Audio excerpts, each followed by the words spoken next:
anh hiểu cái tình mà là đợi.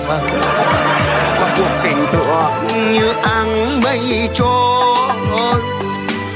Ôi giời, mày vẫn còn ở môi. Dòng là sông lặng, nhìn vầng trăng gọi tên em đi nè.